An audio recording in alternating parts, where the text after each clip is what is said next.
What's going on, everybody? Joel Tavares here. You're watching DualShockers TV on DualShockers.com, and today we're talking about the VGX. So this past weekend, Jeff Keighley and company brought to us the VGX, basically this year's version of the Video Game Awards. Unlike the spectacle that we've seen in previous years where we get this live, huge audience, a bunch of musical performances, and an overall, big spectacle, big celebration of gaming, this year's version was a lot more subdued in a private studio with the audience basically being the crew clapping along in the background, and we also had a co-host, a moderator, Joel McHale, helping Jeff, interact with the developers that were on hand to display their wares, accept their awards, and so forth.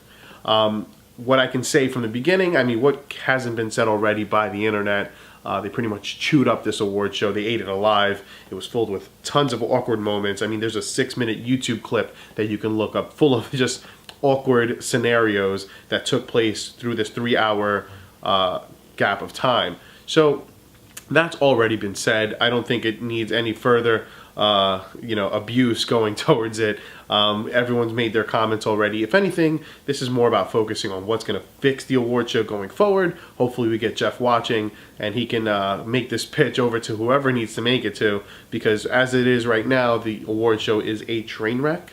So going forward, these are just a couple of steps that'll make the show much more presentable and much more enjoyable from gamers, and most importantly a mainstream audience, because that's the whole thing, right? If we're celebrating games, we want to show what these games are all about, and we want more people to come in and enjoy the hobby that we enjoy so much. So here's a couple of steps on what needs to happen to make this better. So for starters, the problem that's always plagued the Video Game Awards is that it takes place in the same calendar year. And the problem with that is, if you look at any other award show, it never works that way. Basically, you get 1 year for all your products and all your content to come out, and then the award show would follow the next calendar year. Just to put things in perspective, take a look at the Academy Awards. They're a celebration of cinema, but they're a celebration of cinema for the year prior. Because you got to give developers, well in their case, directors and producers, time to create this content and get it out to theaters and get it out to the public for mass consumption and see how everyone takes it in. Not only critics, but also global audiences as well. So with gaming, it's a little different because, yeah, we have the critics and we have these global audiences, but what happens with the Video Game Awards in particular is that we smush it all into one calendar year. Some games get to shine, some games don't, and it is what it is kind of scenario that happens when choosing these winners. And it shouldn't be that way. Basically, we should get the whole year. I get it. Video games, we have this big push around the holiday season. That's fine. Let those games come out. Let those games permeate in the minds of gamers that are picking them up, in the minds of critics, so that way they really have time to think about what's really a great game over what's just a good game. Because sometimes timing is all what you need, and when you have maybe one standout title in this holiday rush, and I say standout, not excellent, but just better than what else is coming out, all of a sudden people are talking Game of the Year.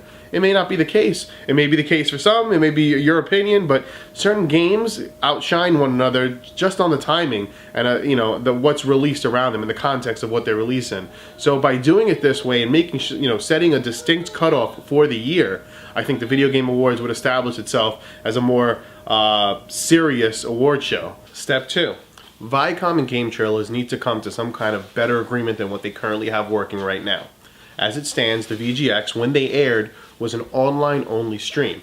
Yes, I get it. This is where everything's going with online and streaming. That's cool.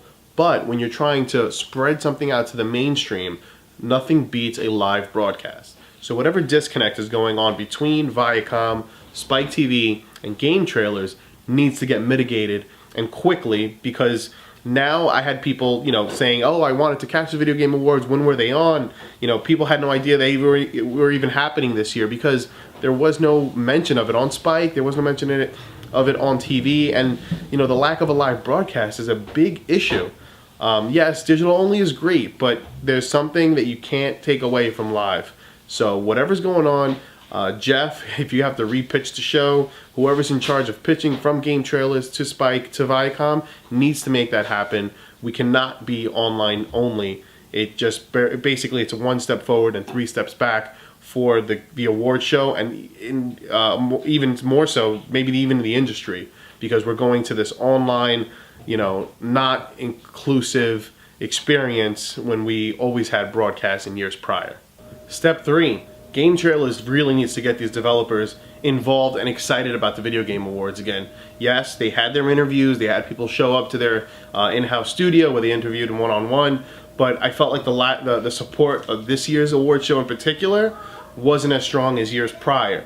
Now again, maybe it could be a multitude of things. It could be that developers aren't buying into the show anymore.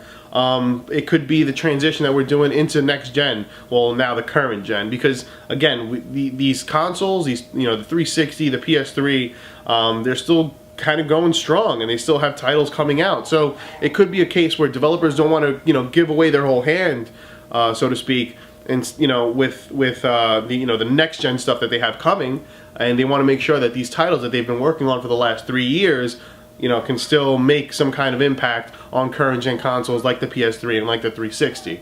So we are in a kind of a transitional period right now. Next year's award show, I'm sure we'll see something completely different, as the install base for this PS4, for the Xbox One, for the Wii U just keeps getting larger and larger. Alright, so that was my 3 quick steps on how the VGX award show can fix itself. Hopefully people that are listening at Game Trailers, Jeff, I hope you're watching, just so you can get this all sorted out, get people behind the show, supporting the show, get developers back into the show as well. This is DualShockers TV on DualShockers.com. If you enjoyed this video, make sure you hit that big thumbs up and subscribe to our channel. It's DS Originals on YouTube. Thanks for watching.